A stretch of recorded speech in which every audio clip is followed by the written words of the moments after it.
You need to write, you need to draw, you need to paint, you need to make music. This is what makes us human. We can't let the machines take over. What is my creative midlife? What am I going to do? What am I going to be? There's so much out there for you.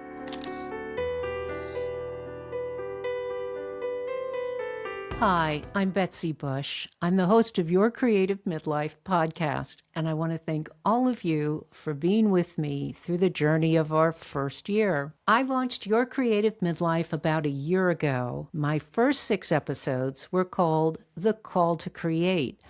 I was inspired by an art class I was taking, so my background was a little moody with purples and stuff like that, a painting in the background. It was my dream of having some original artwork as my calling card, my background, and all of this. But this podcast is all about learning, and this was also a learning journey for me. So after the first 6 episodes, it became clear that I needed to go from an analog photograph of a painting to digital artwork. And it was also clear to me that my title, The Call to Create, was not exactly as clear to listeners, to people looking for a podcast to listen to as Your Creative Midlife. So I rebranded, and I got some wonderful new artwork, that digital artwork, that it was very explanatory. Creative meaning photography, painting, acting and directing, ceramics, writing, filmmaking. All of this is also about learning. So while you're learning to be creative, I'm learning how to do a podcast. So 6 episodes with some fantastic guests, and I'm just so grateful to them for helping me get started. First of all, there was Cherie Corso, an abstract artist who was on her own incredible journey with the NEAT project centered on New York City. I've been taking classes there for about 2 years now. Only 2 years? Only 2 years. Wow. But prior to that, I was a art major in college. For freshman year. We had first-time writer Graham Broyd, who's burning up the bestseller lists with his book, Backpack Jacket Surfboard. I heard about your revisiting these places that you had originally had adventures in. Yep. I had Dan Moretti, who is an attorney who started writing one-act plays during COVID, and they're being produced in workshop with equity actors. But they passed on it, and I was sort of one of those writers that, I could probably have covered a little part of my wall with about 10 or 15 letters saying thank you, but no thank you. And I had a husband and wife team, Steve Taylor and Kathleen Mahan, who, when they first met years ago, set aside their dreams of theater to raise a family. Now, Steve has revived an acting career, and he's off doing summer stock, and Kathleen is directing community theater productions. So they've kept theater in their lives, and it was interesting to hear how they continue to go to a lot of shows and analyze shows and kind of incorporate what they're seeing other people do into their own creative practice. Kind of just starting out professionals, what was that like, doing the rounds of auditions or trying to do auditions and all of that, being part of the cattle call? Sure. Yeah. All that. Well, I mean, you're also young, so you also have this life when all of a sudden, literally everything you could possibly want to do and every possible type of person you'd want to hang out with was there, right in New York City. I had a fascinating discussion with Deborah Pilla, who is a retired pediatric dentist with her own arts practice, but she's also a docent at the Metropolitan Museum of Art. So she has found a way to bring art into her life, both as an artist with her own practice, but intellectually as well, sharing what she's learning about art from all different time periods all over the world, and sharing that with visitors to the Met.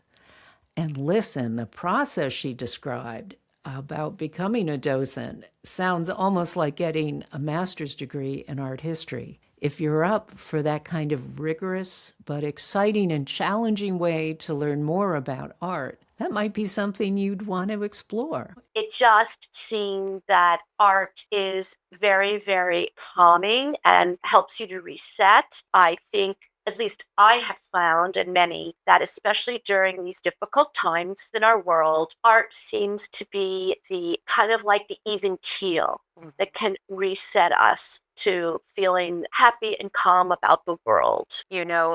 Art really also allows us to reflect on history. It's been really interesting to talk to people who have brought creativity and art into their lives and how they're just finding new chapter in their lives, making that art a part of it. There have been times over the past year, when I've had to take a break. I'd spent time on Nantucket and this summer, and I've started doing the Nantucket edition of Your Creative Midlife. Audio only, no video. But Nantucket is an interesting community where a lot of people go there and let their creative juices flow. There's painting, photography, there's community theater and ceramics and writing and music. It's just a neat place to go where you can, and I'm sure this happens in other summer communities, right? Where you can do something that is outside of your normal life, where you can just let go and explore and find other people, like-minded people, to do it with you as well. People should continue to learn new things and get out of your comfort zone. Getting involved in creative process or art making, it's really healthy for people. You mentioned I used to be the best of whatever, Right. the best in my field, and I can't just start something where I'm at the bottom. I've also heard people express fear. I'm scared. That's a beautiful blank canvas. I'm afraid of messing it up. I'm afraid if I put Even the people, paint on even it. artists who are 40 years down the pike are afraid of an empty canvas. This year is going to be really exciting. I had a fantastic last year with 24 episodes. This year is going to be exciting because there are several things I'm doing. First of all, I'm getting away from the studio setup. There have been times when it's been frustrating to be tied to a studio schedule, also as far as my guests go, finding a time when they can be in a studio or available for a Zoom call, recorded at a studio. Totally frank with you, I've been a little uncomfortable in a studio as far as being an older woman goes, right? There's a reason why television anchor women are in their 20s, because they look great on camera. So I've been trying to deal with that, the gender ageism that goes with the podcasting as it moves more and more to video. And I'm finding that using a self-supporting at-home setup like you see here I am in my own home office where I have all the things I love around me. It's just so much more comfortable, and it's going to be so much easier to have great conversations with my guests. And it makes me feel more in control of the process. And I think that's going to be reflected in the episodes coming up this year. Just a little bit more intimate as we get into conversations that with guests about talking about how they got into whatever creativity practice they're into. Like so many things, it can be very personal, and being in a setting like this is just the way to go. And I'm super excited to finally be getting to this point. There's also something I want to say about podcasts being on YouTube, which is where so many podcasts are ending up now. If you're watching me on YouTube, I want you to know, I don't really want you to watch. I want you to listen. You can always listen on Apple Podcasts or any of the other audio podcasts, which is really where I feel I'm most comfortable as a podcaster. But here's the thing. We're so tied to our screens these days, our phone, our laptops, our iPads, whatever. I really want you to see podcasts as an opportunity to listen, be informed, be entertained, but while you're doing something else, right? Go for a walk. Go for a walk with your earbuds in and listen to your creative midlife. Do stuff around the house, gardening, commuting, something like that. Please don't feel you need to sit down and watch. Unless, of course, I have someone with visual arts that we might be talking about and sharing images of. It is true that I had a wonderful episode with a photographer, Lynn Savarese, and we shared some of her photographs that were really just stunning. She's only been a photographer for a little over 10 years, and she's gone from taking a first class at the 92nd Street Y, which a lot of New Yorkers have heard of, to becoming someone who just immersed herself in photography. I think she started in her 50s, and now she has incredible work. She's in galleries. Her work is in collectors, collections and corporate collections and things like that. It just shows you what is possible when you take on a creative endeavor in midlife. So it was so much fun to talk to Lynn. But please feel free not to watch your creative midlife. Feel free to just listen, because that's really where I think the interesting conversations come from. There's another interesting question. When we talk about becoming creative, artistic writing, painting, whatever it is you're doing in midlife, because I think we have a different idea of what success looks like. We're not 19 years old hoping to be number one on the New York Times bestseller list, right? Sometimes just writing the book is enough, getting it down on the page, something that you have that you can share with your family and friends. When you're at this point in your lives, just being able to do art, right? To have the time and the space and the headspace and maybe even the space in your home or going to an art center to do art, that's a huge privilege. And maybe that's enough to know that you have a point in your life where you can make room for something that's as important as creativity and creation and artistic endeavor. I think we don't talk enough about the importance of actually creating and what it means for our mental health and our brain health. And this is a topic that I'm going to be exploring more and more this year, because I think we have treated art as a nice to have or even something that might be frivolous, but it's not. It's so integral to our being human that for our species to just walk away from and not engage in creation and creative endeavors as we have the past few decades, I think is hugely damaging to us. I'm starting to explore these questions of brain health and creativity. It's becoming clearer that as we age, our brains can stay healthier through being artistic and creative, doing things with our hands that we have pretty much given up otherwise. It sounds weird to talk about or get nostalgic about this sort of thing, but I'm sure you can remember, as I do, people sewing, knitting, mending, repairing, tinkering in the garage or the workshop, all those things where you were using your brains and your hands to solve problems, come up with something. How can I make this piece of equipment work with the tools I have, with the materials I have on hand? You had to get creative. And something as simple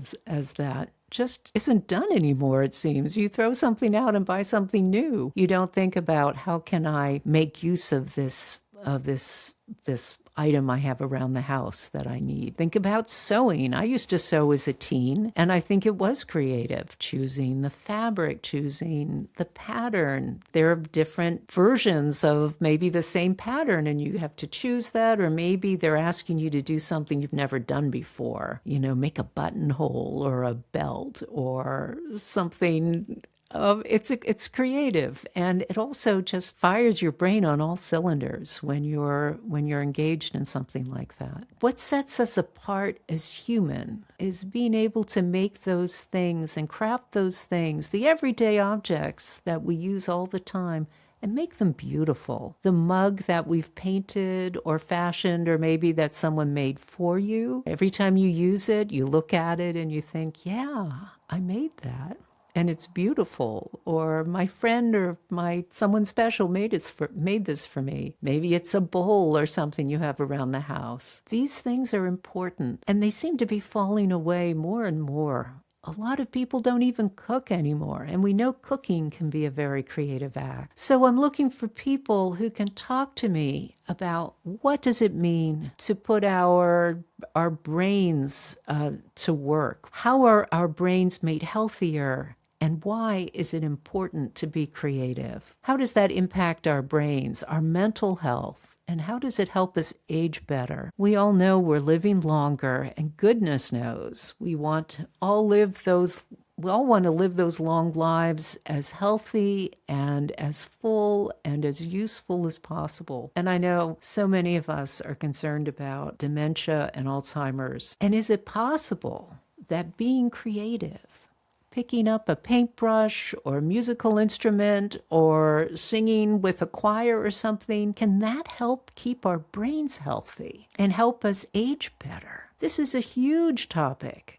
I'm going to be exploring it more and more this year, and I'm super excited to be sharing that knowledge with you and those conversations with you. Very soon, I'm going to be dropping an episode with John Morgan Bush, who is the Dean of Juilliard Extension. Did you know that Juilliard has an extension program, which is basically an open enrollment program for anyone? You can learn to play an instrument, learn singing, drama, dance, all those things. So many things that maybe you thought you were too old to do. Guess what? You're not. You're not too old. Who told you were too old?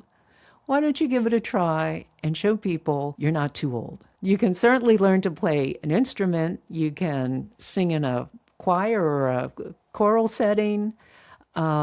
Maybe you set aside your violin as a kid, or like me, you gave up piano after a few lessons because your piano teacher was mean and your little 6-year-old feelings were hurt. And now, like so many of you maybe are feeling right now, there's a piano player inside me waiting to come out, whatever. Music, it turns out, is very, very important for your brain. And there are little synapses and neural pathways that music is really good for forging or awakening. Music, singing, all these things, these activities, we should all be participating in them because you know what? We've been doing them forever as humans. They're actually the things that make us humans. Why have we given up these simple things that make us human? The arts, the creation of objects that we use every day, and making them beautiful. That's a human thing to do. The quilts, the sweaters, the things, the chairs and the tables you made in workshop, you made them beautiful because you would always be looking at them, and that's just what we do as humans. We want the things around us to be beautiful, and we leave our mark on them. We don't do enough of that anymore, and I think we're the poorer for it. Here's my biggest concern. We've heard a lot about AI recently. Oh my gosh. I hear one more thing about AI, about how it's going to take over the world. And honestly, it has me really worried because, gosh, you hear about kids in school not writing their own papers anymore. They just put in the prompts and AI spits out their term papers. Or you ask for an illustration of a dragon coming out of a tower in a castle, and you get some kind of image. I'm really worried that we're ceding something to AI that is too important to let go of. We need to hang on to our humanity, and the arts, creativity is that. We need to be using our imaginations, our brains, and make things with our hands. We need to hold on to this. This is what makes us human and what has made us human from the very beginning and distinguished us as we developed from hundreds of thousands of years ago. Everything that you think of, you need to write, you need to draw, you need to paint, you need to make music. This is what makes us human. We can't let the machines take over this very, very special part of being human, okay? So ask yourself, what is my creative midlife? What am I going to do? What am I going to be? There's so much out there for you. I want you to join me on this journey to creativity because it's going to be a lot of fun. What's your creative midlife? Listen, it's never too late to follow your muse. Thank you so much, and I'll see you on the next episode. Hey, it's Betsy. Thank you so much for listening. If you liked the show, give us a 5-star rating and leave a review, please. And if you're on YouTube, give us a thumbs up and subscribe. And here's the most important thing. Share this with people in your life you think need to hear this message about being creative in midlife and beyond, and maybe even people who aren't in midlife yet, because we all need to stay creative.